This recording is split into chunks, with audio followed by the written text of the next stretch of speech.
What's up, gamers? I'm DDK. I'm joined by Pocket as per the usual. But today we got special guests Kaboose and mummAy.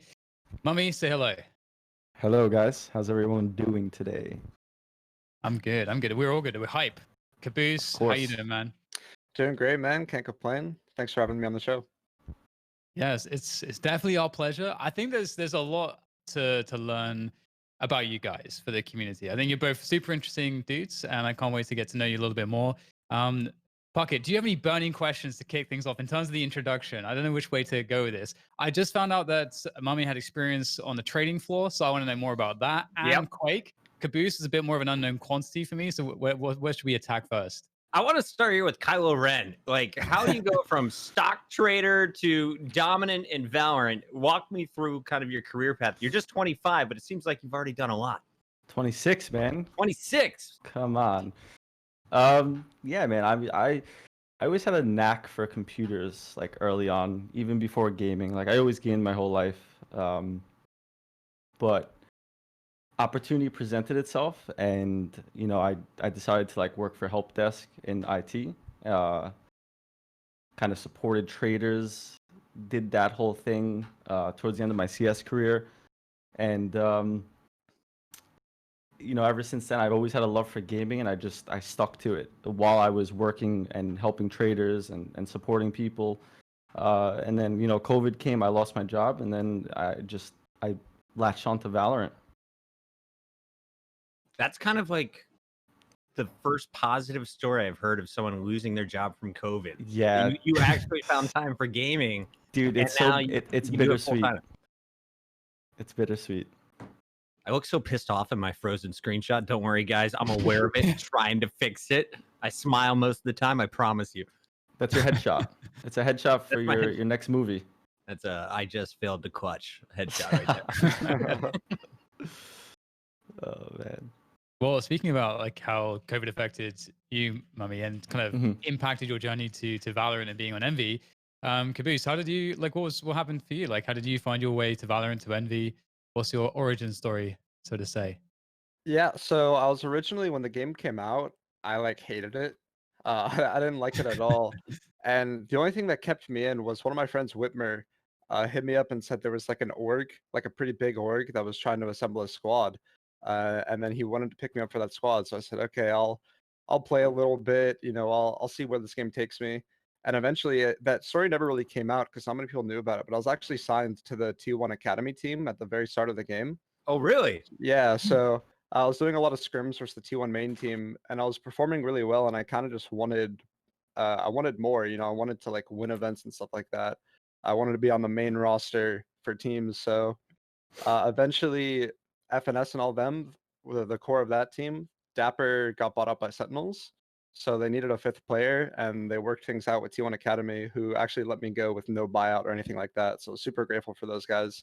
And then yeah, I joined that team. We had the core, and then we signed to Envy shortly after. Bought out is a strong word. Together we are terrific because bought out. Yeah. We gave Sentinels a buyout price for Dapper. Nice work there. Everyone's cashing in big bucks. Oh, yeah. What was it like though in the early days? Were you guys worried that you weren't going to find a team? Because I felt like you were one of the consistent names going deep in these qualifiers and all of these online events that we were having, but we're the one squad without a logo next to your name. I don't think we were really worried. I think we understood that if we deserved it, if we kept having these results, it would happen. There's no way the team would just not notice us if we're getting results. So we just kind of let our results speak for us. We knew if we grinded, it would come for us eventually. Yeah, how did you kind of get hooked up with FNS to begin with? Like, how did that kind of relationship get going? First, like in the beginning of the game, the first people that I was in contact with were like Akis and like that group of people. Cutler was in there, Hazed, Drone, and we were like running 10-mans, pretty much trying to like figure out who's wants to start a team, and FNS was kind of probing as far as I knew from Akis, and I was like, you know what, I'm confident in this game. I'm destroying 10 mans. We're destroying 10 mans together. Like we're this dynamic duo. Let's see who we can get. And we kind of bridged this gap with FNS, and FNS was a package deal with Abdo or Calypso. And we made this team, us four. And then I was like, who can we get? And Jake was on T1 Academy at the time. And I hit up Dapper because I have past experience with him at like a LAN at Philadelphia's. And nothing really like team-based online, just like a couple LANs. And we just formed this team. We played in like those NSG tournaments on the weekends, and we meshed well. And then of course Sentinels bought him out from Together We Are Terrific. And then I messaged Kaboose very aggressively, trying to get him on the team. And then from there we formed. Kaboose, how did he lure you in? Yeah, what were these sweet nothings he was promising you? Oh, there was a lot of Twitter DMs like, all right, let's make this happen next day. Yo, what's an update on the situation next day? So I'm very glad everything fell the way it did. Good work, Ant. Thank you, Jake. Persistence. Can you tell us what's on the market for you, Kaboose? Like, was this a position where you had to choose between a lot of teams at the moment? How did you choose to go with Envy? So no, actually around that time, that was really my only offer. I was locked to T1 Academy, and most teams knew that because I'd scrimverse them. But FNS and all them were trying to see, is there any way you can get out of that contract? And I was telling them like, yeah, I would try to get out of it for sure. But yeah, there wasn't really any competition in getting me, to be honest, early on. You got lucky, Mummy. Nice work. You DM'd him at the perfect time, guys. And that just goes out there to tell you, take the risk. Hit him up in the DMs. You don't know what can happen. Slide in. Slide on in. So I've before we go too much deeper actually into things now on the team, in terms of, I want some additional background info, because for me, so as we were talking before we went live, and Mummy was telling me, Sure. yeah, I play some Quake 3, and I'm like, oh, that's interesting, and you know, we're already connecting. He's got like this Diablo 2 lot of destruction avatar situation going on. So I was thinking, hang on, how old school is this guy? And then he drops that he played Quake 3 in the era of this team called Clan Capital, which was perhaps like the biggest, most notable team from like 2000, 2001. So it seems like that's your route. So what's the deal there, Mummy, in terms of like, because I presume that this is really where you started to hone your FPS skills. So what was the journey like with that? I first played Half-Life. Like so we'll take it back towards Half-Life. So Half-Life was what, released in 96 or 98? I can't remember exactly. 98, right? So I played Half-Life, Adrenaline Gamer, which is a mod for Half-Life. It's much more faster paced. So my brother, actually, he's 7 years older than me. He was the one who introduced me in these games. Like I always was watching him because I'm super young and I'm intrigued, like what's happening. And he was the best in the world at one point in Half-Life Adrenaline Gamer, when Half-Life Adrenaline Gamer was at its peak. A lot of people don't know about this game, so if you feel free to look it up. Chat says, "God damn, how old is Mummy?" Listen, I'm a mummy, man. I'm from the crypt. That's it. I'm old. But yeah, so I came from this game, and then I graduated towards Quake, and I still played both.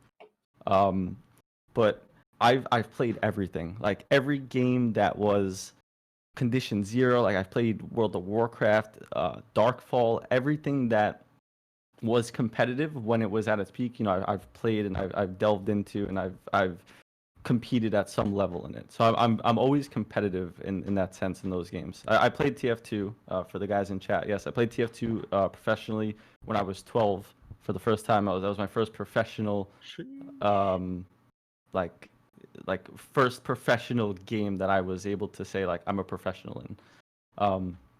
StarCraft as well. Become an Overwatch League pro. That's so surprising. I felt like all the TF2 players went to Overwatch. They did, but for me, Overwatch felt very spammy. It felt like, I'm a fan of games where you can carry.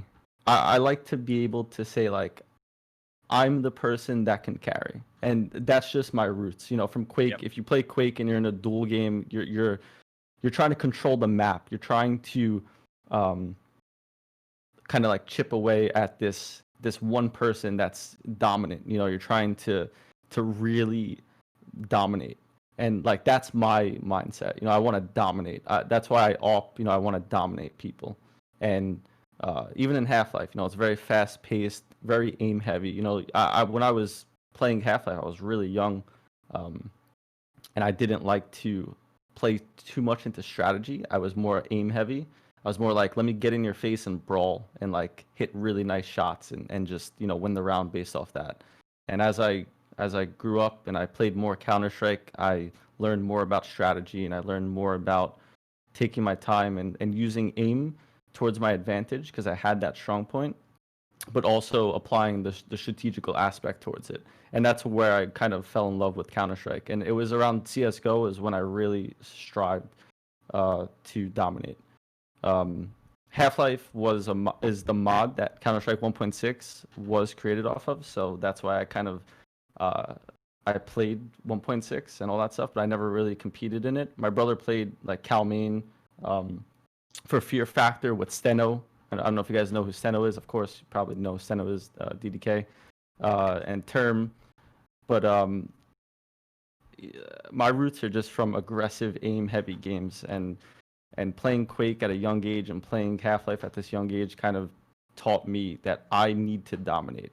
And if I'm not dominating, I'm not doing it correctly. So that's my role of what I'm trying to do as my player in Valorant. Nice. That's a long history. That's pretty sick. Did you ever delve into any RTS or fighting games, any other genres? I didn't play much fighting games. I played RTS. I played a lot of StarCraft 1, Brood War, of course. I really got more competitive in StarCraft 2. I was Diamond in StarCraft 2 when Diamond was the highest. I played Zerg. I played Warcraft 3. I have like a lot of ladder wins on Warcraft 3. I played it recently also, the Reforged. I like everything, anything. I was a gladiator in World of Warcraft. I hit 2,700 in threes in season 10 or season 9, I think it was. Any game that was around, that was competitive, that was at its peak, I've played. I've understood the meta and I've just destroyed. Like that's my goal. I want to beat the game, and to beat the game in these multiplayer games that are competitive, you have to be the best. So I use my competitive roots from Half-Life and Quake to strive in other games. Kaboose, I want to hear your background as well, but first, mummAy, we can't move forward without putting this out there because since the beta, people have been saying your name wrong. Us casters don't know how we're supposed to pronounce it. So this is for all the podcasters, the casters out there, just the broadcasting folks who are going to be talking about Valorant. You owned yourself with your name. Can you tell us how you evolved from Shrek to misspelling mummAy? So when I was qualifying for the Mountain Dew League LAN, so ESCA season 22, I think it was, there was a Mountain Dew League was introduced, and in this Mountain Dew League, it was the first global LAN, and we had to win like, I think it was 2 or 3 BO3s, because top 2 from North America was able to go to the LAN in Poland, and my name was mummAy at the time, and one of my friends online changed his name to Link A, so the AY at the end, and like there was a whole thing in TF2, and I played with these people in TF2 in like the Highlander League, which is like an 8v8 league. And I played like a couple of like open TF2 6v6 matches in like ESCA, I think it was, just to like mess around with my brother and a few people. And we all had changed our name to like AY at the end. So as I had changed my name, I was thinking I can't go back because like Blue, who was a caster at this point in time, he made it like a big thing, and I like enjoyed that he made it like a big thing. Like it was like, oh, is it mummAy? Is it mummAy? I can't pronounce your name. And then at LAN he had asked me, and it just kind of stuck, and everyone was just like talking about it. And I was like, you know what? I have to just leave it now. I can't just change it out of nowhere, and I couldn't change it on ESCA either. So I was like, let me just leave it. And my name is pronounced mummAy. The A is actually silent, and it's just for looks. Clip it, guys. Clip it, put it on the internet, share the word. Yep, that's it. Thank you for clarifying. No problem. Kaboose, we heard mummAy list off 72 different titles that he competed in before he found his job as a professional Valorant player. What was your road? Like, what game got you hooked? What game were you best at before you came into this world?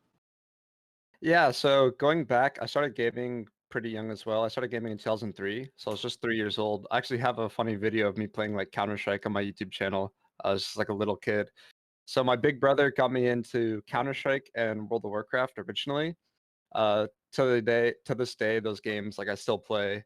Obviously not as much anymore, but World of Warcraft, I've played it pretty much my whole life. Counter-Strike up until Valorant, I pretty much played it my whole life. And it's pretty much just been those two games, just games off the Source engine, nothing competitive at all, just playing casually. But yeah, those two games pretty much ran everything. And in 2012, I believe it was like the first time I really branched out into a new type of games. There was a game called War Z. It was like kind of like a Daisy ripoff at the time, mostly like Okay. a PvP game, stuff like that. Uh, and it was weird. This game was like really bad, but really fun for some reason. And it got like pretty good viewership on Twitch. That's where like Summit came from, Dakota's, some big name streamers. So I was playing this game when I was 12 and streaming as well, and I was getting like a good amount of viewership. And eventually, like I started getting like into the top of the leaderboards. I was like top 10, I think, in the world in terms of kills. And I really liked that feeling of like, oh, I'm gonna get on today and I'm gonna be 2 ranks higher or 3 ranks higher and just grinding all day. And that kind of got my competitive drive up there. I was never really a competitive person before that. And so one of my clan mates in that game, his name was Google.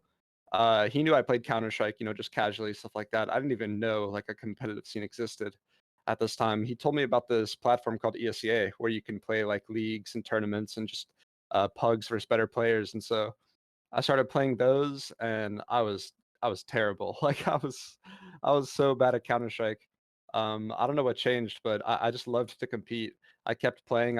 Played every single season when I started playing Counter Strike. I played every season from 2013 to 2020, and I think it was around my fourth or fifth season where I was just uh like very bad.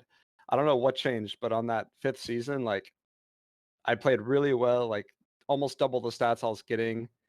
Got a pro contract like a year after that, and it was just CS pretty much full time from then. So yeah, just whole life Counter Strike. WoW. That's pretty much it. And you've been streaming since you were 12 years old.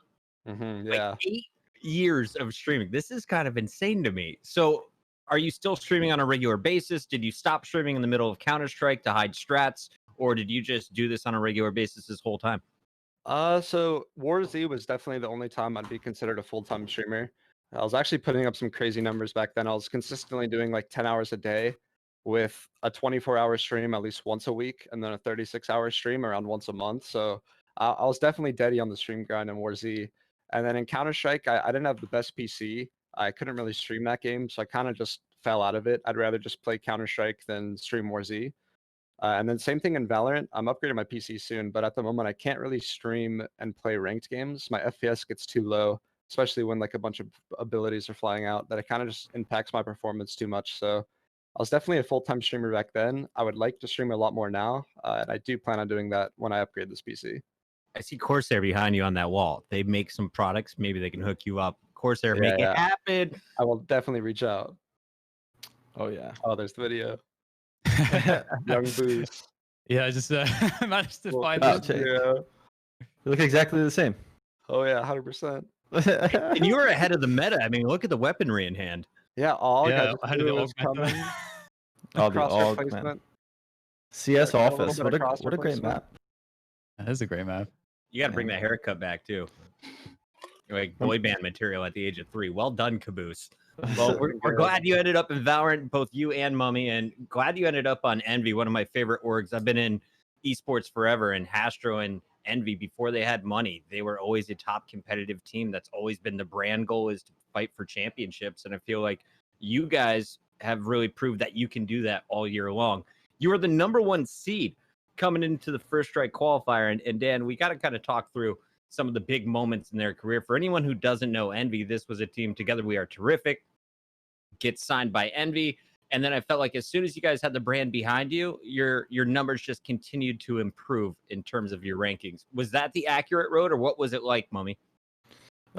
We as a team decided, like, let's play in these tournaments, let's place well and get our name out there. And then see who we can sign with. You know, we didn't want to we didn't want to do the things that people were doing in this game where they were just getting signed and they were losing tournaments, or they weren't really placing well, they weren't showcasing their stuff, and they had this added pressure from being signed to an org that they had to perform. Like, we wanted to refine our skills, you know, wanted to really figure out, like, how do we play this game correctly because it's new? How can we be successful? How can we be consistent? So we decided to just practice, perform well, and then worry about the org last. We didn't really have any like crushing ideas to say, okay, let's get this org, let's do this. It sort of was just handed to us. You know, we didn't really need to do anything because our results spoke for ourselves. So we placed well before we were signed. We got signed, and then we just continued to grow. We peaked at the first seed in the qualifier, and then you know, we placed third or fourth in the first strike tournament. You know, so we're still trying to get that championship, which is around the corner for us. We're right there, but yeah, we're trying to still figure out the perfect way to maintain consistency.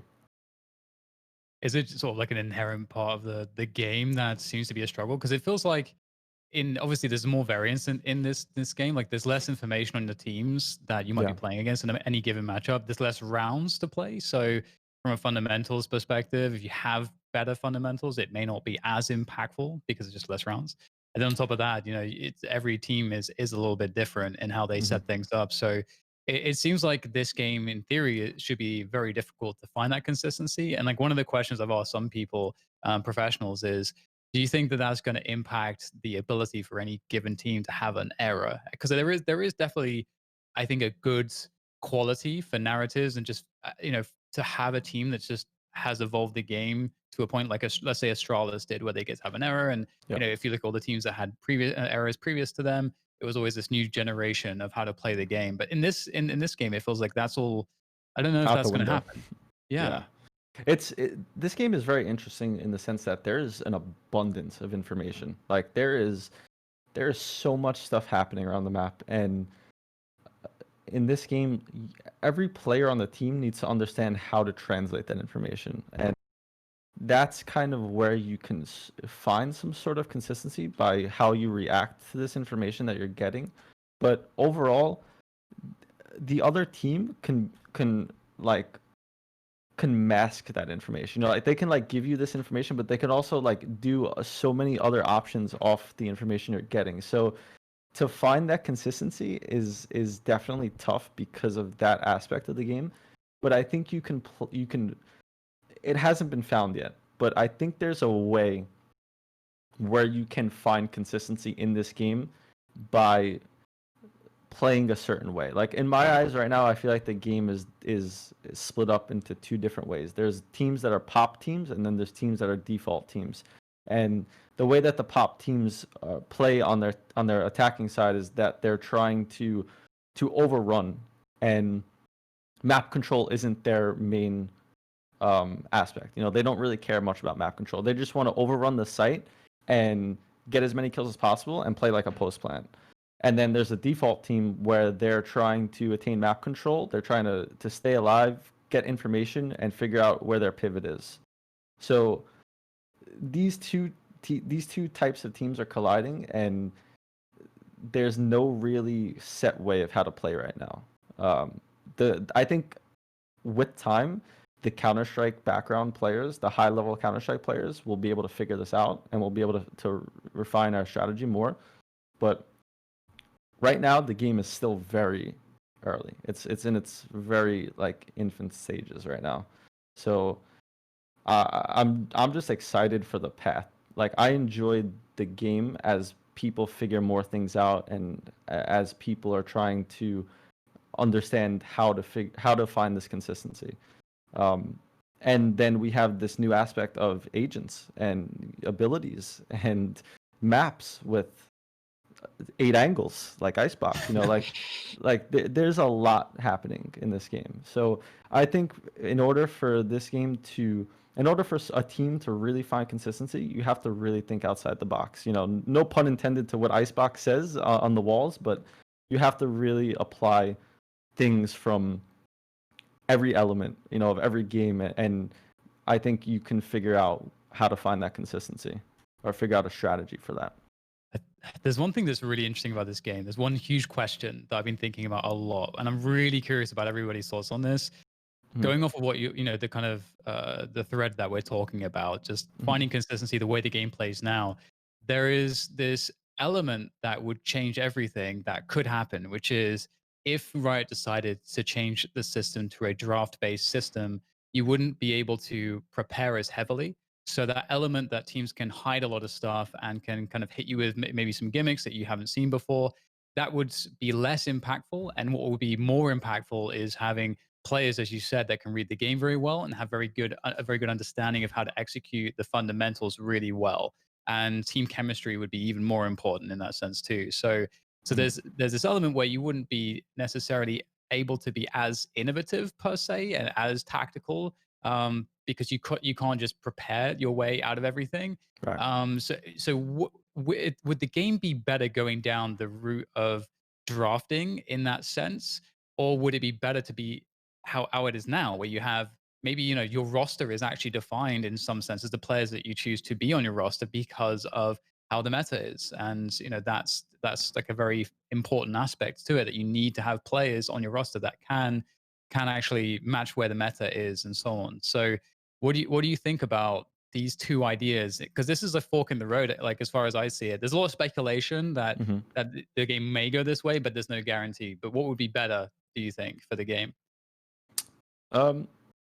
I think that every player on the team should be able to adapt to any role, and that's what this game is kind of forcing. Like everyone needs to be able to pivot and play a different agent and fulfill a role. I think the draft system, when you say draft, you mean like, all right, let's ban pick, or just like pick ban. Just okay. So I think it would be interesting, honestly. I think people would prepare in a certain way that they would prepare for like what people will ban. I'm sure Jet will be banned instantly, and Cypher 100%. maybe. Yeah.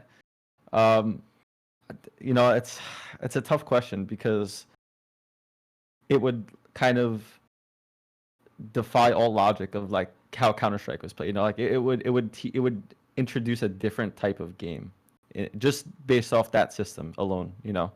So it's tough for me to say, honestly. I don't know like what year you can implement it. Right now, I feel like we don't have enough agents to really throw in the picks and bans yet. To not see just kind of consistent rosters, which is a lot of people's complaint at the moment. But also, like how many different compositions should we expect pro teams to be able to play on, and to be able to play on at a high level? I feel like if we threw it at you right now, maybe you can have 3 comps per map. Kaboose, how many do you think you guys could play on? We see you constantly switching between your agents. Yeah, we definitely could play like at least 3 comps on each map. We don't really focus on this right now because obviously there's no pick ban system. So we have a couple counters to certain teams. If they play a certain way, we might switch up to agents for that. In terms of having a pick ban system, I really don't like the idea of it in Valorant. I think if you want to watch 2 teams play, they should be playing at their highest level. They should be playing how they've been scrimming the however many months before the tournament. Yep. And I think just it's too random if this team gets Cypher, okay, this team gets Sova. How do we call strats around this? How do we even play the map? Because you're going to be in really different situations than what you've been scrimming against. So I don't think it worked very well in this game compared to like League of Legends or something like that. But it could definitely be interesting. All right. Well, so I'm happy to move things forward to the recent patch. Do you have anything, Parker, that you want to throw in there before we move the conversation forward? Yeah, I think just one more time, if you can hit us. We got a lot of new viewers. Thank you guys for joining us again on Immortal Minds. If you haven't already, follow the Twitter, guys, so you can find out exactly when we go live, because we are hitting you with the news as quick as we can. But mummAy, talk us through the process. You told us about the foundation of this team when you were together. We are terrific. How did the rest of the squad get filled out to where we're at right now? So originally we had Akis and Calypso on our team. FNS, myself, Jake, Akis, and Calypso. And we, we essentially played until we figured out, like, all right, we kind of need more firepower. And, Food and Crashes were available, and then we just kind of moved on them. Aegis and Calypso, they're both great players, great teammates. It's just we needed a different skill set for our team. And Food and Crashies were a duo, and we wanted Food, and Crashies was a plus for us. So we grabbed them and we added some firepower and we made it work. You know, I swapped to Omen for 3 maps actually, and yeah, I mean it's been working well for us. I enjoy opping on Omen, even if I don't op all the way. My rifle is still solid, so it's been working pretty well for us. I think that was kind of the big question when we told people you were coming on the show. Everyone wanted to know, why does Omen have the op? Can we just hit that real quick? Ooh, trying to give away my secrets about how I play now. That's ooh. Or just like if you were an Omen player, you can now have a little firepower when everyone else on your team tells you, no, you shouldn't be the opper. Dude, anyone can play anyone can op with any agent. It's just that Jet is playing Jet with the op is so forgiving. For these players who haven't played CS, who have played Jet, or for the players who have played CS and they play Jet, they know how overpowered she is. They know that they can take this shot, dash away, and they're free. You know, and then if they hit that shot, it's like you're 5v4 and you're playing a numbers game, and you took a risk that wasn't really too much of a risk because you have an escape. You know, you have to get a jail free card. But when I play Omen and I'm opping, which now since they made the op 5k, it's a little bit less than what it used to be. I'm still able to play in a way where I can position myself well, where I can get kills, and I can also support my team by throwing smokes. You know, even if I'm throwing smokes, I kind of have to like relinquish my angle, but I still can figure out where I'm positioned if I'm pressured. You know, like there's a lot more thinking towards playing Omen and opping, but I'm used to it from playing Counter-Strike. You know, when you play Omen and you're opping, it's kind of like you're playing Counter-Strike. You know, there's no dash, but there's still like angles. You know, they're still utilizing angles well. They're still playing the game correctly. They're still having your game sense to know when you should move, where you should smoke. Like I'm able to do a lot for my team. I'm able to flash for my team, and I'm able to put myself in positions where I'm of impact. So, like, I think Omen is strong when you're opping. I think he's he would be the second best. If Jet wasn't in the game, I think maybe Omen would be used as an opper. I know Sova was kind of used in the inception of the game. Yep. But I hated opping on Sova. I'm not gonna lie, it was the worst. But too clunky. It's like you have so much stuff you need to do. Like you have to throw a dart for your team. You need to drone for your team, and then it's like by the time you get all this stuff done, you're trying to position to get like that little window of opportunity to get a kill, and you're not there. You miss your timing. Whereas with Omen, it's like I can throw my smoke, and then I could run in and I can like hold heaven on ascent. You know, like I can do things with my team. I could flash for my team and then set up because I know that there's a certain gap of timing that I have where I can get the pick on the opper, where me being Jet wouldn't really affect myself or my team. You know, I'm still going to be able to go for this pick because I understand that timing and I understand where my enemy will be. I try to focus when I'm opping on the enemy opper, you know, so it's just good to be aware of how to read your team and how to read the opera so you can outplay them. And for me, I don't need a character to do that. You know, I'm confident in my ability to read the enemy team, understand how the opera wants to position, and then support my team as they're scaling in the site. And that's my goal as a player on my team, is to support my team and take out the opera to give them clear entryway into the site and then play post plan. You know, like that's the goal for me. It's not like, okay, I'm going to utilize Jet and I'm going to cheese people. Even though she's strong, we still have to figure out a way to counter that without me on Jet. So that's kind of the recipe we've gone for. I love that answer. Levymend in the chat asked, what do you think of Reyna opping? I feel like Reyna, you kind of need to be at the front lines if you're on the attack with your flashes, but maybe on defense, the dismiss and the op combo could work out well. Have you messed around with this? So the only time I messed around with Reyna on op was on bind when actually Asuna tried it. Back in the early Immortals, I think it was Immortals, in the Immortals days.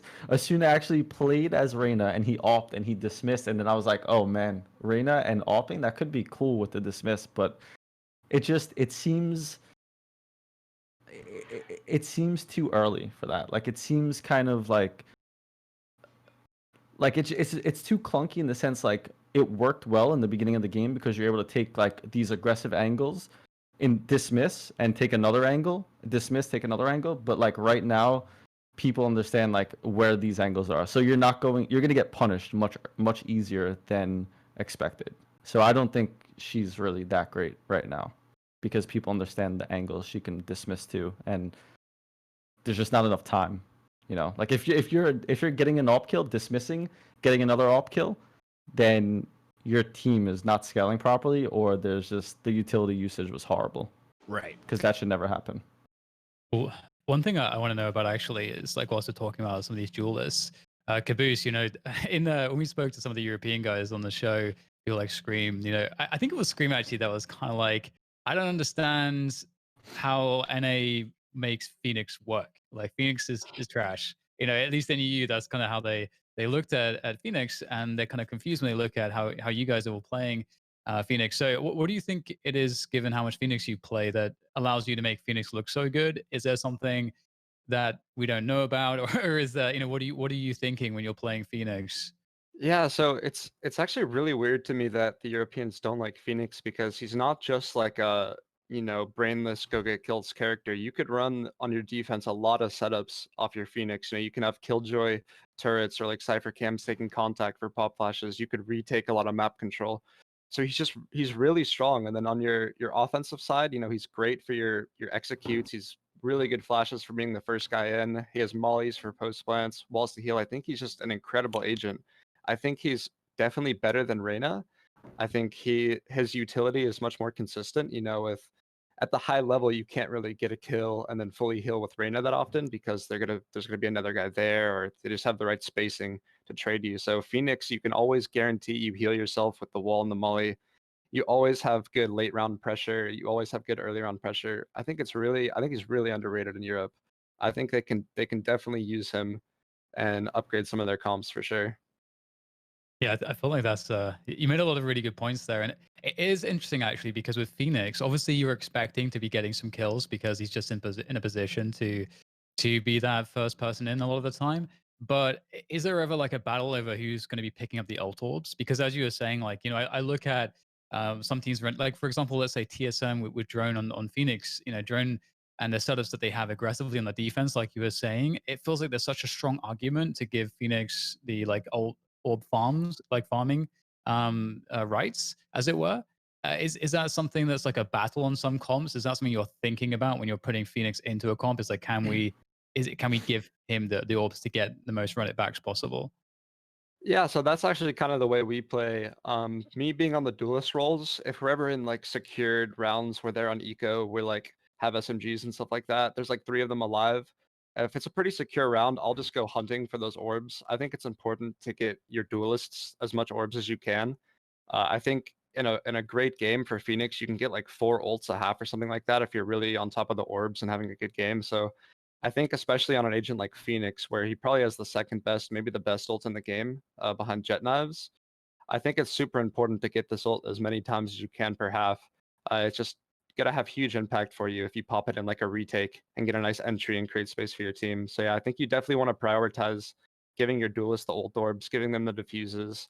If you're ever in like a 5v2 on your offense, you give them the spike and let them plant it. I think it's gonna be really important in the future for all teams to start doing that. So I just want to quickly follow up on something you just said there. You said his ult, you think his ult is the second best in the game. I think that a lot of people would be thinking about a bunch of different ults that they would probably put in their top 3 before run it back. So what are the reasons that you would say that you think it's the second best ult? Yeah. Can we get Kaboose's top 3 list? Oh yeah. Ooh, top 3, yeah. So I'm not sure which one's number 1 and 2, but definitely Jet Knives and Phoenix ult I think are the strongest. Third best ult, I would probably give it to. Don't fail, Jake. Yeah, we both know. We both it's tough know. to think about. there's only one right answer, clearly. One right. What are you thinking at? What are you thinking? I Say think, it. Race, baby. No. The mummy Razor's showstopper, trash. legendary. Nah, Ray's ult's definitely down there on the list. It's hard. I judge these ults based on how often you're in situations to use them. For example, like Reyna, you can't pop your ult unless they're coming into your site or you're retaking or it's a post plant. I think Phoenix ult and Jet Knives, if you pop them, there's always going to be a situation you'll find in the round for them. If you're going to retake the site, they're coming onto your site, you're going to get late round info, you're going to aggress early round. Same thing with the knives. I think you can always use these ults. And they'll always have impact at some point in the round. So that's why I think they're so strong, especially just like how much info they gather. You know, you do a Phoenix ult at 35 seconds on Haven, down A, you like re-clear A, and then you can pretty much just stack C, leaving like a guy in B, and it's just the information's huge with this ult, and I think that the Europeans definitely aren't utilizing him as much as they should be. Who has the All worst right. ult? Is it Omen? The worst ult is definitely Viper. Nah. There's way too much counterplay for Viper. You know, you can shoot like darts or drones through the smoke like that. As a Raze, I like to satchel through the Viper ult, so I come up behind her as she's just getting pinched from both areas. There's way too many counters. You know, Jet can do that as well. I think Viper definitely has the worst ult in the game. Poor Viper. She has the worst everything. Yeah. We didn't get you. I don't think you picked the third best ult. Are you still thinking about it? Thanks, yeah. Dan. Don't let the dodge happen. I would say third best is Killjoy ult because it's another ult that you'll find situations that you can use it a lot, and it'll still always have impact any round you use it. So I think Killjoy ult will probably be number 3. Okay, Mummy, same question to you then. Top 3 ults and what's your justifications? Phoenix, Raze, Jet. I think You were serious about Raze. 100%. I think for ults, I think I look at ults in the sense of killing. So I'm 100% serious because when you have Sova will be like 4th, I would say, but if you have a Phoenix ult, you can disrupt everything. You can, I mean, it was done to us. Look at the TSM game. Drone, perfect ults. He ulted us and disrupted our execs. He disrupted everything that we've done, and it's so round winning. You know, like it's very round winning to have that ult and to create such impact off of it. The ability to farm these ult orbs and consistently use your ults to get kills and to disrupt big rounds, because if you think about it, you know, you're not able to buy every round consistently. So if your ult is 6 orbs or 7 orbs, I think Raze is 7 and Phoenix 7, is yeah. 6. So if you're able to get an orb or a diffuse or a bomb plant and then like a kill, like you can get your ult back like every few rounds, you know, like Right. you can consistently get this ult back, and then you can consistently keep killing people on gun rounds, and then you completely disrupt everything. And I think Phoenix and Raze do that the best if you're actually hitting your Raze ult, which people should be playing Quake more to understand how to use that ult. But yeah, I mean, I think Phoenix, Raze, and Jet are the most disruptive in a sense that you can kill off of it, and you can like really turn big rounds if you use your ult correctly. And then Sova is very disruptive as well for a lot of reasons, that you could ult. If you're positioned well, you can ult spots that you can get a lot of info, or you can get a kill, or you can stop a plant, or you could retake with it. You know, like there's a lot of options off of it. And then like all the other ults, like they're dodgeable. Like Killjoy ult, sure, you can Sova ult it. It could push you out of sight, but then you can play like a retake. Like there's no okay, we have an advantage off these ults. Like Rolling Thunder, you think from Breach? Is the cone too small? I felt like when that first came out and I started watching Europe playing as Breach, I was like, wow, this thing is incredible. Rolling Thunder is going to be used to retake every time now. I remember before the Rolling Thunder ult, when it was slower, it was rough. Like you could dodge it so easily, or like it wouldn't hit you because the cone was smaller or something like that. I mean, the Rolling Thunder ult it can be like very high impact, but it also can be low impact. It just depends on how you use it. I think like it's a harder ult. Like there's a higher ceiling on your breach ult, whereas with the other ults like Raze ult, there's not much of a ceiling. It's kind of just like fire in the hole and like let me get a kill, you know. I just think that the kill ults are the strongest ults, and then the breach ult is kind of like you're disruptive if you place it well, and then killjoy ult you can disrupt if you place well. Like there's a lot of situational ults, but then I don't think they reign supreme over the kill ults. Dan, we got to take a moment and give a shout out. We got the one and only Shanks in our chat right now. I couldn't do it. I wanted to, Shanks. I tried right there, but thank you for coming by Immortal Minds tonight. Thank you, Shanks. Thank you. We actually have by popular request the clip 1v4 here from you, Kaboose. So I do we have audio on it? Because Dan freaks out on this play. I can give you the audio. I can tell you exactly how this round went.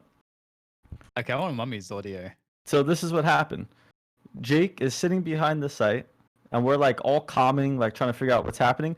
And Jake's like, cut sound, like, comms, I have a play. And then he just obliterated everyone, and that was it. I was like, okay. Play. All right, like, so walk us through, Kaboose. Yeah, so I saved this gun from the round before, so they didn't really know I had it.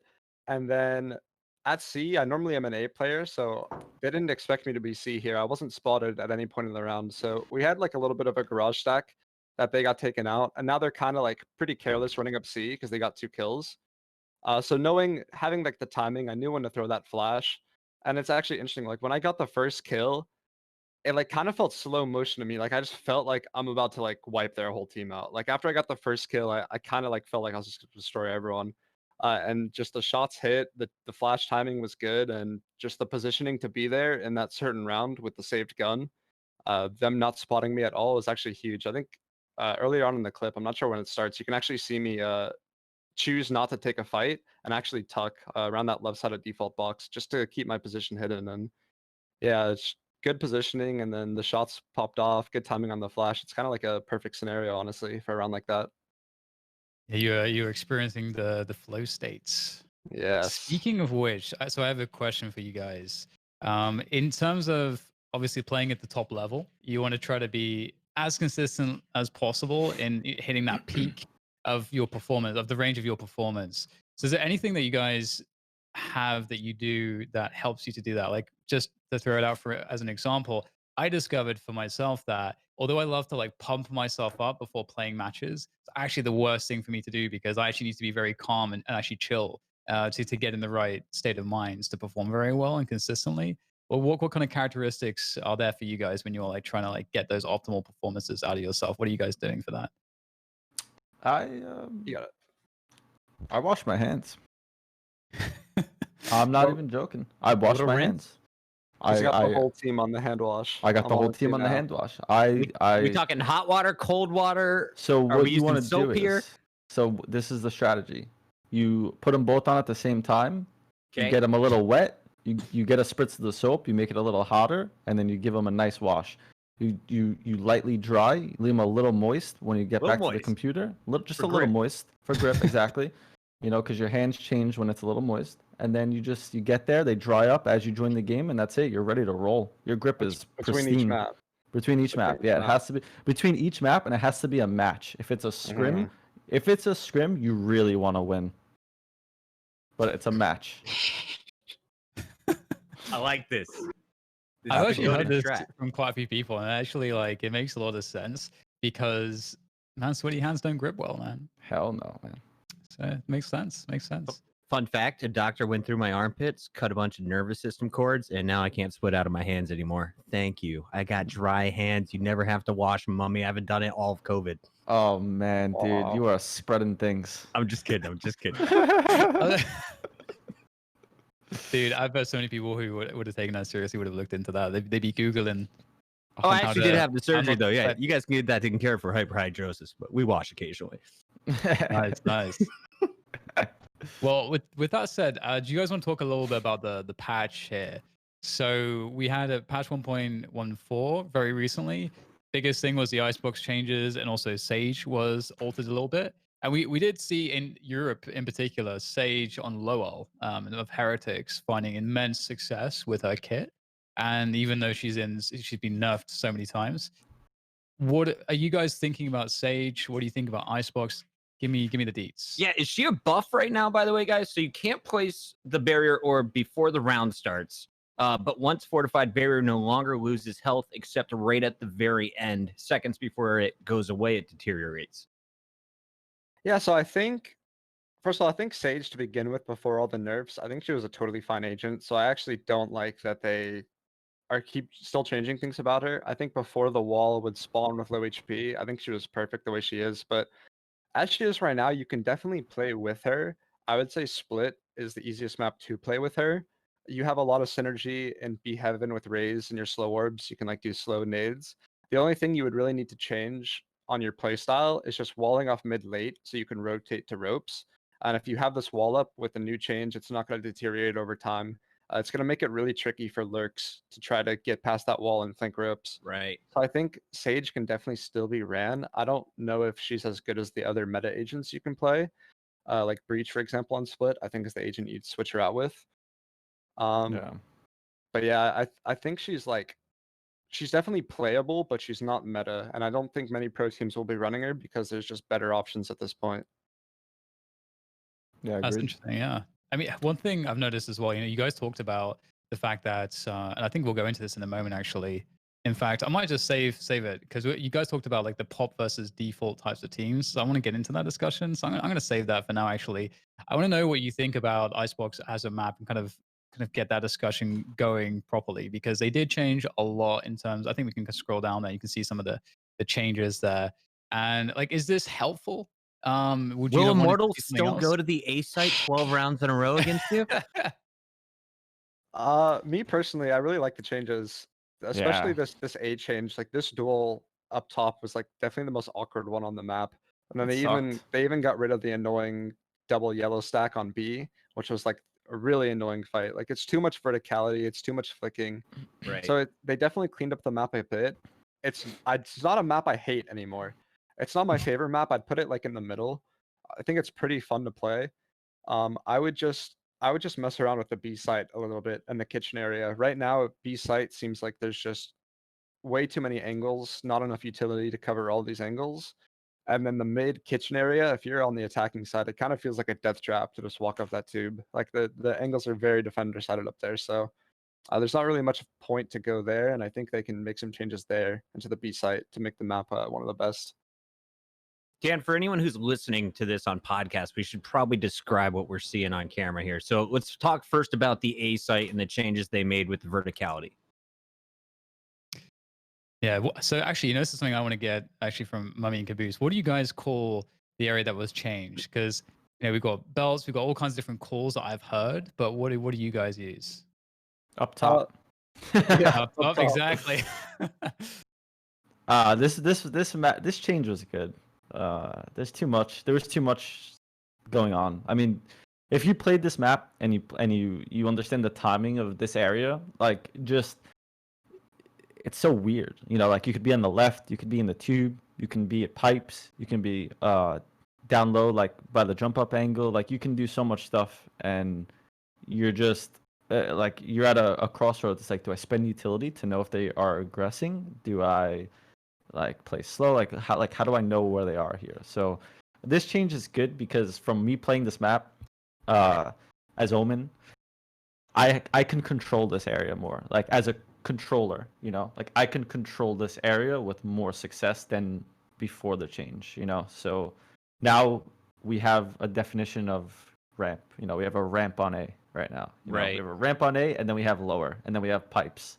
So there's like much more defined callouts. There's like gate, ramp, pipes, lower, tube, rather than like close right here by up top down like Underneath the high ground. Yeah, underneath the high ground. Then there's like this mid-level ramp area. Like it's just there wasn't a definition that you can give to it. So I think it really refined the map and made it much easier for both sides, to play it.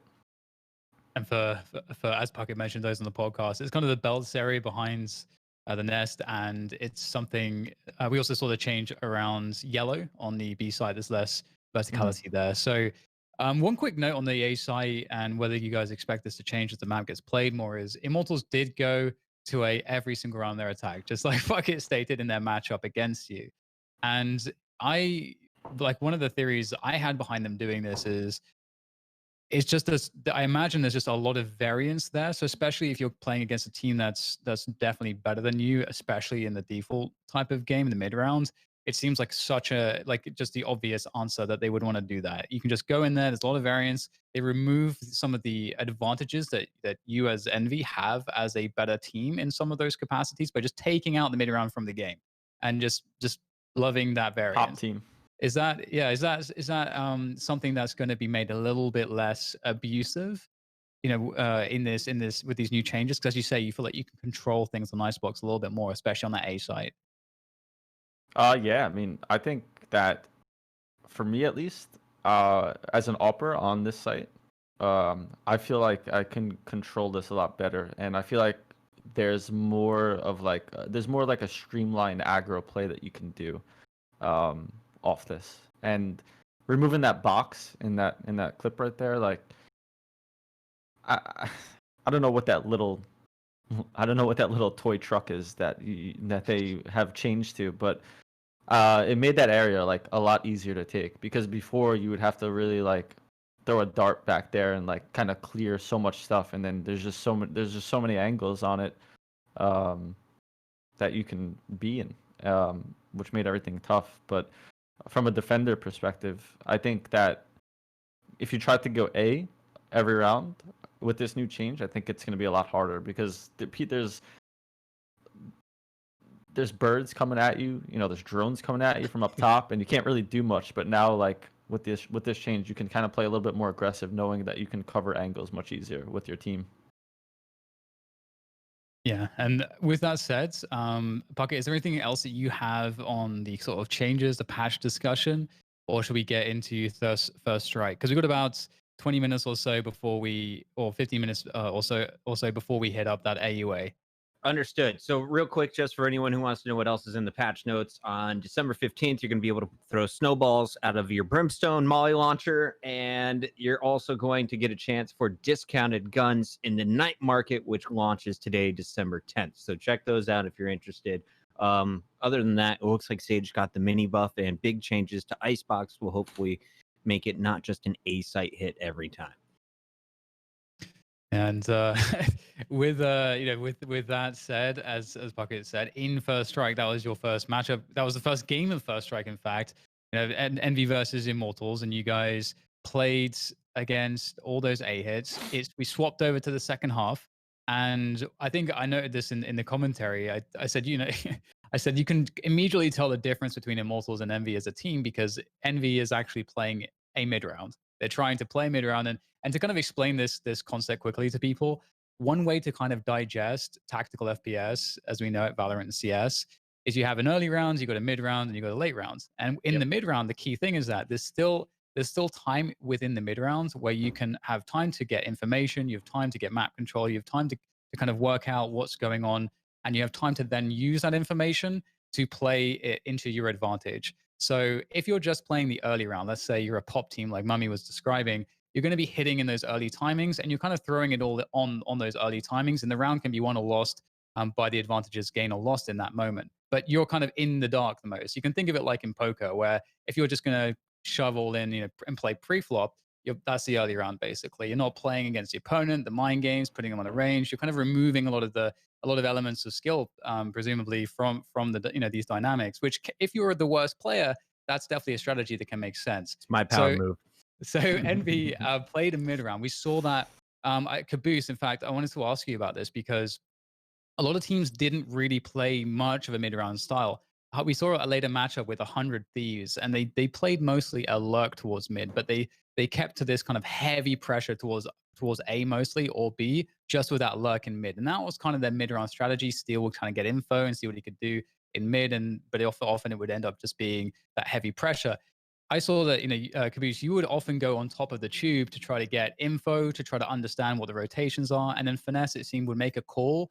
We want to, because Icebox has long rotations for the defenders. So typically this is a great spot for a good caller and a team that's got good communication, because you can kind of work out how to abuse their terrible rotations. So what do you guys think in terms of seeing more default play and more mid-round play on Icebox? Is that something that's good? Or did you guys like, did you guys find a lot of success with this in scrimming and so on? Yeah, so as the map's still pretty new, a lot of the teams do gravitate towards this like A exec at the start of the round type play. They don't really know how to play the map. I'd say the teams, I think it was just our game and Immortals game, and then the Sentinels 100 Thieves that played Icebox's tourney, but um, all those teams except for Immortals qualified through the first qualifiers. We actually had like a month advantage to scrim this map. So we've kind of had a better idea of where players play, how we can abuse rotations. I think Good that point. I think map control and defaults will be the meta just because of how large the map is. There's lots of timings that you can find, specifically like under the tube and going up the tube. So I think defaults will definitely be the way to play this map. You can of course throw a couple execs in because they're still strong, but I think most teams will gravitate to defaults on this map for sure. Yeah, I really liked what you guys were doing with that, and it is surprising not to see more of that style of play. And was quite interesting because there was a standoff in 100 Thieves and Sentinels. There was this standoff where, again, for those of you listening, one of the things strategically that can happen if you you have a team that's playing that pop style that mummAy was describing is that that pop style can be quite strong because you can run that execution like Kaboose was talking about, which can just be good. But the kind of counterplay can be for the defenders to actually push the side of the map where they're not experiencing pressure because they know that you're playing this execute style. So you have to have a lot of players towards that place where you felt pressure on the map. So it's like, well, if you're pressuring all over there, we can probably assume that it's going to be pretty weak. You have like no presence, maybe even on the other side of the map. So we can push that for info and flank timings. And so then Exactly. what you can do is you can counter that as the team that's playing the exact side, the pop style, by slowing down your play and trying to trap them to make a move like that and then punish it. So what we saw that happened in the Sentinels 100 Thieves matchup is in particular is we saw this abuse of timings, but Sentinels against 100 Thieves, Sentinels would decided to just play passive. They never wanted to push because they never wanted to fall into that trap, that possible trap. So this is, I feel like, less interesting to watch than the default style. But that's that's like the main dynamic that we saw, and it feels a lot more limited. And there's more variance. Like, do you guys try to avoid that style of play because you have classified yourselves as more of a default heavy team? And I think that's why you're so consistent, generally speaking, honestly. Yeah, I mean, we don't really do much of that pop stuff. Like, we have a couple of rushes and execs, but like, we don't base our, we don't rely on a pop. You know, we don't rely on okay, we could just pop on this team. Like, let's just 4-1 or let's 5-man. Like, we still are playing into attaining information, and a lot of these pop teams are successful because they might encounter people who don't understand how to play versus the pop strat, or they might not understand that this team is actually a pop team. You know, like that's something that's, for me, I figured out while playing this game. Like, you know, there's people that now are popping. You know, I came into this game thinking that there's going to be like just a default Ren and that's it. You know, let's just play default. Let's play with map control. But it's interesting to see the style of play, and if it works, it works. But I think after a while, it might fall out. I don't think it's going to be successful.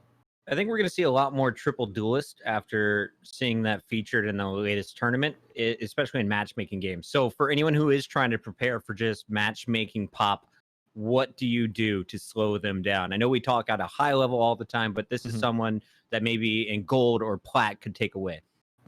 I think that if you're playing a team that's a pop team and you're unsure what to do, you have to think in the terms of what DDK was just explaining. Like, take map control from them. So their whole agenda is to go A or B, and your job is to understand if they're going A or B, and you're supposed to be quickly taking map control and converging on them.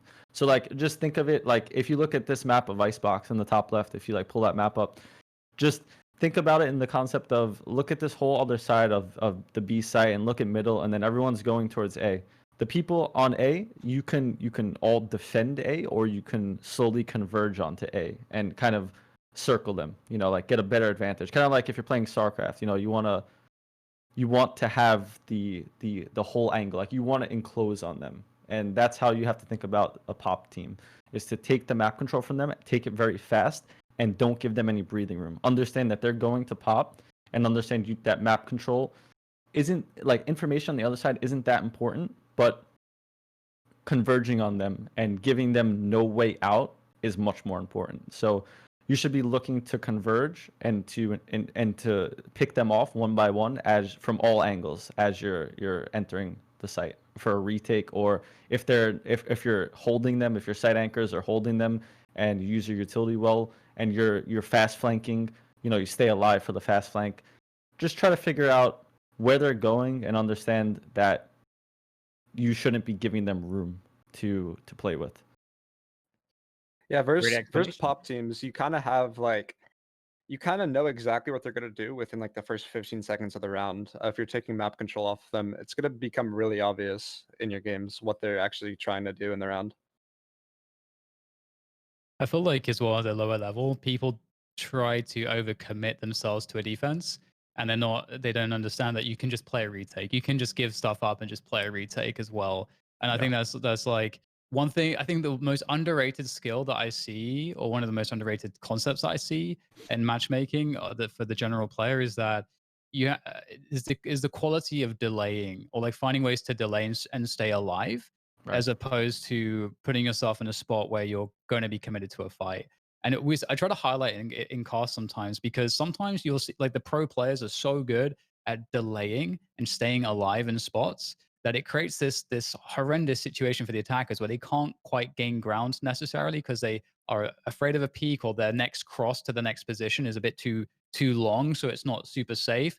And so in not giving that player an opportunity to actually have a fight, you just staying alive allows buys your team an extra 5 seconds or something, or maybe even if it's just 1 second in this game. It can be the most marginal timings that can win you around. And I've seen that so many times at the pro level where I'm like, my mind is blown like how well one player survived, and that extra second one helped to win the round. And so that's, I think, another thing that I would throw in there. Right. Yeah, that delay is huge. TSM did that versus us a lot on our execs. They were able to stall for a few seconds, and rotates were able to come in, and they had support and we weren't really in the site, or we were in the site and we weren't able to get to post plants, and they already had their whole force there. So that's something that is an important aspect of the game, to understand when you should be playing a retake, and to understand that you should be delaying and staying alive. Getting an entry and getting traded, it can be beneficial, but it's very situational. So it's just important to understand when you should be living and when you should be dying. Yeah, no, I think I want to, cause one thing I wanted to do in this show, but we decided, I think, to not do it necessarily, was that you guys said that you felt like the game that you played against Envy was, things just were pretty poopy. So we won't we won't necessarily like dive into an analysis of that. But if you have any takeaways or things that you would do differently if you were able to repeat that, what would it look like? Yeah, I want to talk about this one at the start here. Kaboose, what was it like fighting Drone at the start of every round on Ascent? And were you guys battling for the orb? Is that why that fight was consistently happening? What did that matchup look like for you on map 1? So yeah, TSM, they're a team like us. They like running a lot of defaults, fighting for map control. So it's kind of like the duelist jobs to be in those areas to contend. We're gonna fight A main a lot. We're gonna fight B main a lot. It's just the areas that these duelists should be in to fight for the map control. And so naturally, we're going to find a lot of duels, and that's normally how a lot of games will go. It's normally going to be the duelists fighting the duelists, and then like the ciphers working on the ciphers, stuff like that. But yeah, playing against a player like Drone, especially when he's feeling it super hot that day, is it's very tough. Very tough to play against. He's like peeking, then running out and throwing mollies at your feet, and Very then you'd still hit the aggressive, headshot, but you'd both die. I was like, this is getting nutty. He's very disruptive. Yeah, the A main fights are brutal like him. There's a lot of them. Yeah, it seemed like they were pretty aware as well as to like some of the things that you wanted to do. I think this might be around actually where you try to set up on A main. There was one round where you tried to set up on A main. I don't think this is it actually, where they just like Wardell just kind of tapped the orb and sort of baited you out. And there was a lot of trades in the round, so it wasn't over by any extent, but it did really seem like TSM were just like hitting every shot, and it was just one rotation by FNS in that round where he just got caught out on the timing, and then that it just kind of collapsed. But it felt like there was a lot more marginal situations than maybe the score actually represents. And I think it was a really interesting matchup in that sense, because sometimes a team looks a lot worse than they're actually playing per se. Look at this flash right here by Drone. Perfectly timed on me. Oh, yeah. We had a perfect setup here, and then Drone's flash just catches me on the left here, and we lose this exchange. And this was a huge round. Perfect flash for me. I couldn't help, and then I lose. Like these rounds, this game, even though we lost by whatever amount it was, I don't even remember. These rounds were very close. Like our strategy was there. Like our tactics were there. We knew what we had to do. We were depressed on the gas pedal, like it wasn't all the way down for us in terms of aiming and trades and stuff like that. Like we were disrupted so many times, and we just found ourselves delayed in doing everything, and TSM capitalized on that, and Drone and Sabrosa were just playing exceptional. Sabrosa was pushing, he was confident, and he was taking map control by himself, and Drone ulted on every round. That was huge. He was able to ult while we were scaling into site, as I was saying before, and disrupt their whole entire post plant. Sure, we got the bomb down, but Drone took out 2 consistently, and we're playing like a 3v4, like a 3v5 post plant scenario, and we're just getting overran. We're getting out traded, and it was a tough game, and the only real reason is just we just were not playing to our strengths that game, as far as aim wise and playing together. We kind of were disrupted in a lot of ways, and TSM played exceptional. Now, did you expect the weird buys coming in from TSM? Because watching it back this morning, one of the things I noticed was like round 2, Wardell buys the Vandal. I think they lost round 3. So round 4, someone buys a single AR. They back it up with the Spectre, and then 3 Sheriffs. It felt like they were constantly going for these thrifty rounds, and actually had success in quite a few of them. I think that's more of like, as a Jet or as an Opper, like Wardell saves a lot. Like for myself too, I save if I want to get an op, and if I lose a round, I have a lot of money to play with economy. So if I'm feeling it, maybe I'll buy an AR, maybe I'll hero, like I'll glass cannon or whatever. I think that's more towards playing into like, are you feeling it or not? And maybe he was feeling it, and he threw it in. Like that's like good for him. That's a good play. Can't take anything away from that. So it's not really like should we expect it or not. It's more so like, how can we like nullify it if it happens? How do we get the information, and how do we nullify it? So yeah, and to be clear, you took his Vandal away second round, and you guys used it in the third round. So it didn't work out every time. It didn't work out exactly. It's more of like a risk that is he willing to take the risk, and will it pay off? Like what's the trade off here? So it didn't work out, but good job buying it. Triple Duelist was kind of featured a little bit before this tournament, and then TSM just used it nonstop. Did the comp not being a meta comp throw you guys off at all? I don't feel like it did personally. Having more duelists and more pressure is definitely a thing that you can feel, but it's not something that really changes up your game plan. Having this agent swap, like you can still kind of play the same way, and win versus them. You actually have a lot more openings now that they have no Sentinel to hold the flank. Taking map control from them on your defense is actually a lot more important, because you can start getting flanks off, and then pretty much force them to have one of those players stay and hold the flank. It kind of makes them like useless in the rounds where you're not pushing. So I think the only thing you really change is you just have to take more map control from them, but it doesn't really change anything else like setup wise and stuff like that.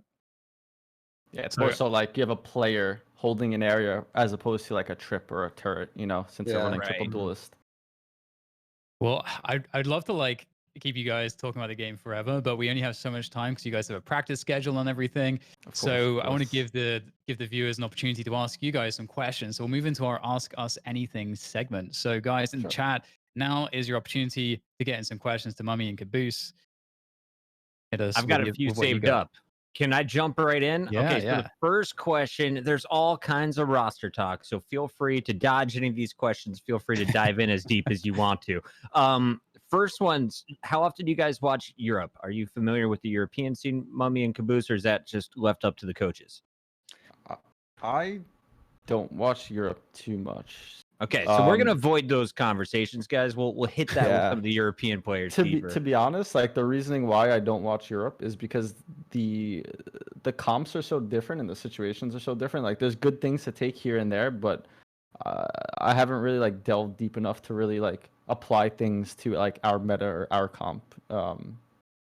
From my like perspective, like I can watch these players who play my agent and kind of take things here and there, but from like a team perspective, I don't think there's value unless like we all are agreeing on watching it and like applying things that they're using. Because right now, like all the metas between regions are very different, I would say, and that's without me watching most. Right. Kaboose, we saw J2 was at kind of the top of everyone's personal rankings, a lot of the Spike GG rankings as well for the European scene. There's a big rumor going on that they would be benching 2 players. We saw Ska bench himself on T1, and T1 has come back stronger than ever, especially after the addition of Daze to the lineup as well. Is this the right time in the game to make these swaps if you're a squad like G2? Because clearly, Together We Are Terrific made some big changes and it paid off for him. Yeah, I'd say I'd say it could definitely be the time if there was an opportunity. I think us on MD, we just kind of had that opportunity and we had to capitalize off of it. You know, you're not going to see players like Crashy and Food on the market every day. So if they have someone in mind, I think it's a great idea. But I don't like making roster changes like at all. I don't think it puts you back a lot more than it's going to like instantly put you forward. And if you just grind out a lot of your issues, I think you can stay on top even with G2 dominating everything. You know, they lost one event and made a change. I think unless they have like a really solid player in mind, that it doesn't make too much sense to do that. But also at the end of the day, I as well don't watch too much of Europe because it's too different. So I'm not too aware of how G2 and stuff like that are doing. Totally.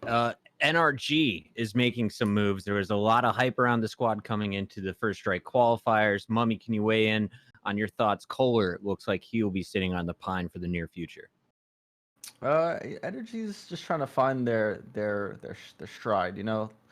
I love the guys at Energy. I think they're all great. It seems that they need something different than what Kohler can provide. Kohler's a great duelist and he frags out.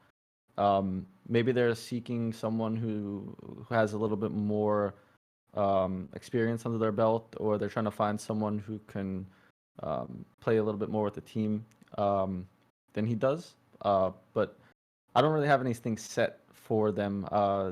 No bad words from me for them benching. You know, Chet's a great coach and he's very knowledgeable. So I think he will make the correct move and the team will make the correct move because they are very experienced from Counter-Strike. So I have faith in them to figure it out.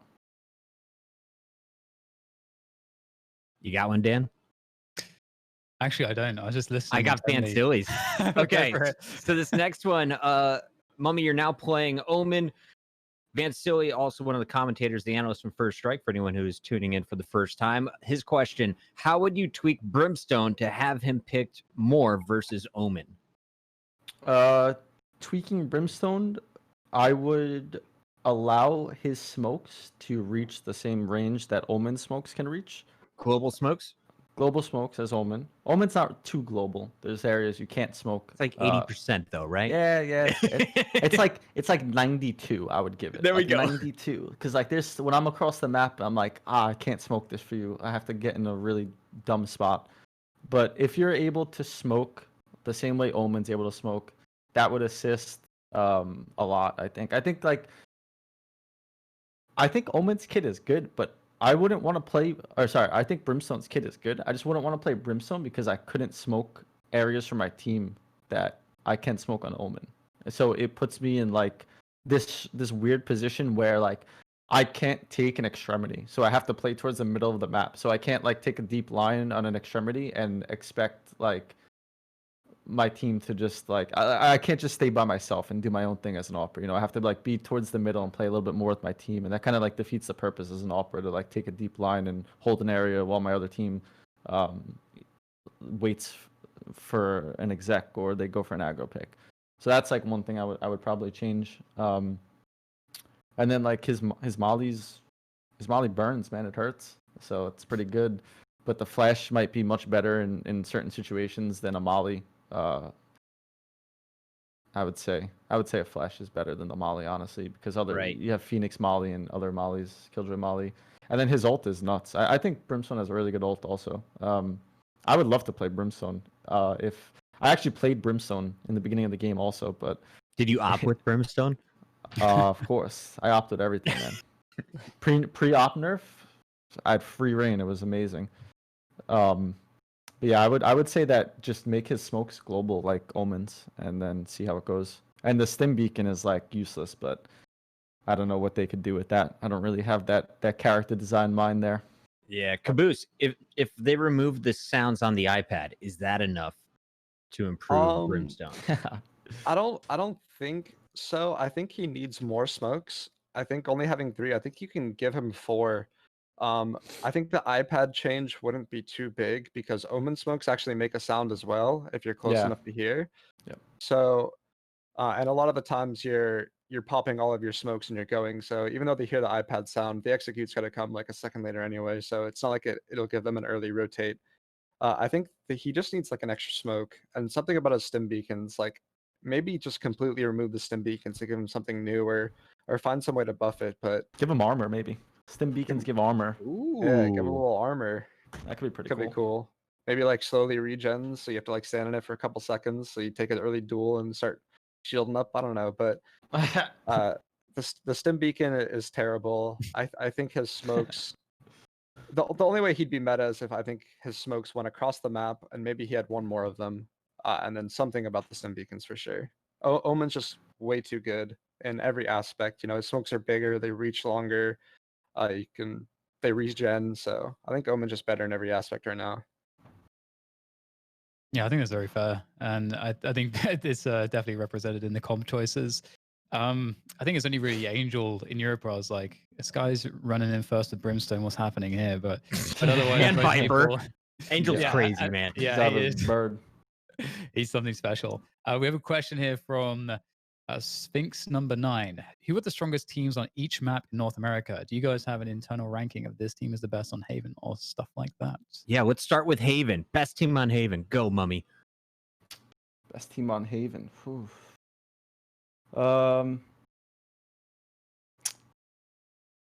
They're first strike champions. Yeah, 100 Thieves is pretty solid. Kaboose. I would say 100 Thieves. And Energy was also solid on Haven too. So I don't know. Okay. Yeah, Energy was solid. Didn't on Haven see that pick coming through. Caboose. Let's go to even Bind. Best team Complexity, on too. Bind. Bind, I would probably give it to Sentinels. They're very Yeah. hard to play against when they're aggressive, and they tend to play really aggressive on that map. Mummy. Also, I'm Split. not sure why my cam's like this. You look Split, awesome. right? I'm It's like, the oh, sun is bright. just I don't know what kissing your happened. face. Yeah, it just came out of nowhere. For Split, I would say Envy and Sentinels. 100%. Icebox.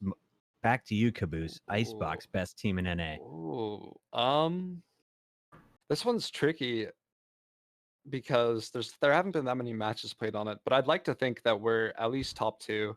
I know Sentinels has a really good icebox as well, and 100 Thieves shows they have a good icebox. So, top 3 is definitely between these teams, but I'm not sure I can say who's number 1 yet, just because there hasn't really been any matchups. Yeah, TSM 2 is up there, I would say. And then I'll let you both answer this one at the same time. You have 5 seconds to make a decision. Ascent. 5, 4, 3, 2, 1. Best team is 100 Thieves. Give it to 100 Thieves and Sentinels. Okay. Defend your picks here, guys. I think 100 Thieves, it's like a really good map for them. They're good at taking control. They're good at running fakes, leaving lurks around. As well as Asuna and Dicey, the map gives them a lot of freedom. They have a lot of space to take duels into their own hands. So I think it's just a really good map overall for the style of team that they have.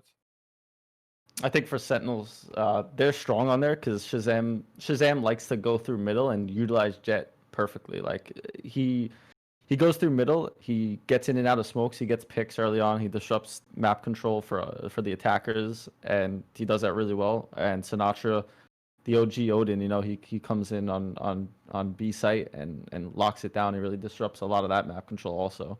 And then they have Dapper plays Killjoy / Cypher on that map. I think it's mostly more Killjoy. And he does a really great job of annoying people with his gadgets. And then you have Zoms, who's hard anchoring A. That really disrupts execs with his flash, and he hits really good shots. So you guys crushed that segment. Well done. All 5 guys. We picked the best of the best. Dan, I know you got a bunch of questions. Let me hit this one real quick. Table in the chat wants to know, what is the major difference between T1 and T2 Valorant? That's a great question. I would say it's about the mid-round decisions. You know, all these players, even between the tier 1 and tier 2 scene, they're all very mechanically skilled. You know, they're all really good at, you know, controlling their aim and getting a multi-kill and stuff like that. But it's the decision making and the positions they play and stuff like that. That's just, it's too far behind. I think, you know, they're not going to make the right decision for their team a majority of the time. Or I'd say in tier 1 Valorant, they're much better at making these decisions, being in the right positions at certain times. I think it's all about the mid round, honestly. Yeah, I agree with that as well. I think when I watch some of tier 2 Valorant, I'm like, like, why aren't you doing this? Like, there's these like you're missing timings, and like, I think that's really crucial. Like, from going from the top down, like, as you're higher up in this game and you're like tier 1, like, you understand timings much more, and as you're going down, you don't really understand the concept of timing, or you're not aware of the timings that you're capable of taking. And like, for me, I think that difference separates tier 1 and tier 2 is just understanding what timings you're capable of and how to take them and the best approach to taking them. Because like, there's these split-second decisions that they can do that can win them rounds that they're not doing, and it's just, for me, it like hurts me in the inside to watch it, and I'm like, I just want to tell you, like, do this, go there, like, why are you doing this? And then, of course, they lose because of that. Well, I have to say, we don't have time really for anything except one more super quick question, because I know you guys have to go. Sure. I'm sure we could be here for hours. I like, yeah, you guys are awesome to talk 100%. to. But we'll have to get you on again in the future. But my last question, we've been asking people this recently. We asked Hayes last time he was on. What are your top 5 teams in North America? You got to rank from best to 5th. By the way, you were in Hayes' top 5. Oh, As we should be.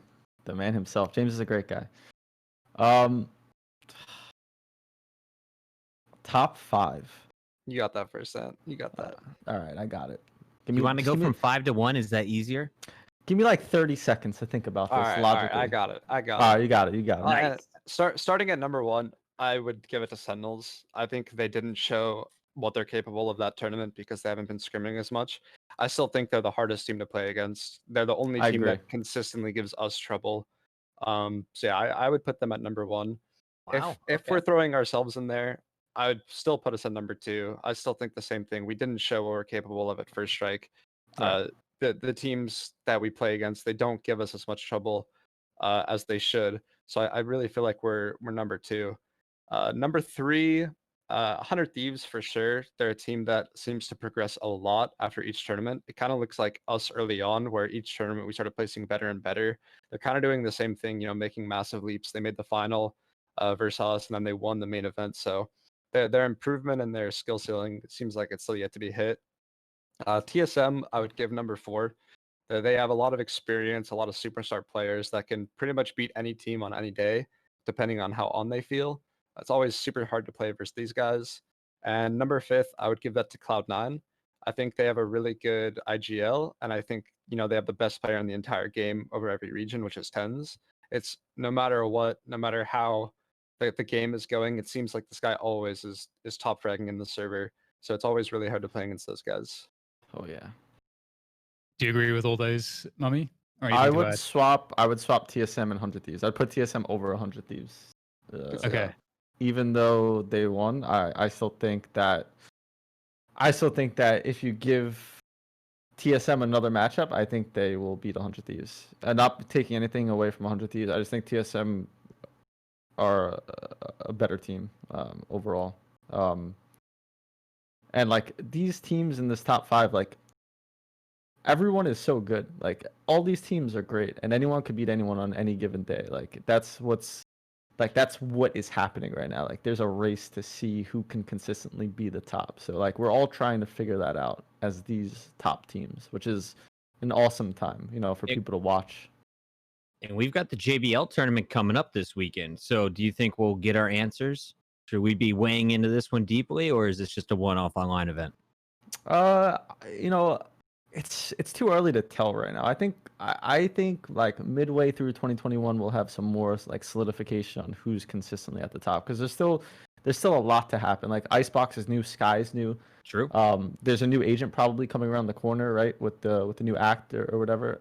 So like give it some time. Like, you know, let's let these roster changes pan out. Like, let's let everyone figure out their roles, figure out the maps, and I think we'll have like a more solid answer like halfway through 2021 when we're playing through the Champions Tour. All right. Well, I guess time will tell is the answer. Yeah. That makes sense. Right. So again, thank you so much for joining us. It's been such a pleasure having you guys on. It's so awesome to talk to you. Is there anything that you guys are doing besides from the tournaments that you're playing that you want people to know about? Like, do you have, you know, YouTube channels? Do you have content that you're putting out that people should be jumping on top of? For me, I just started a YouTube. If you guys want to go follow me on YouTube, I've been releasing some content there, just kind of some stream highlights of me playing.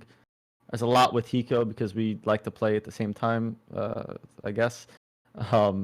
And then I've been like just releasing some clips here and there on Instagram about just some stream highlights. So if you guys want to check that out, follow me, subscribe, like them. There's always good gameplay, and you could always ask me any questions. Like I'm open to talk to. I'm not like gonna stray away from anyone. You know, I answer everybody, so feel free to just message me or comment or whatever, and I'll respond.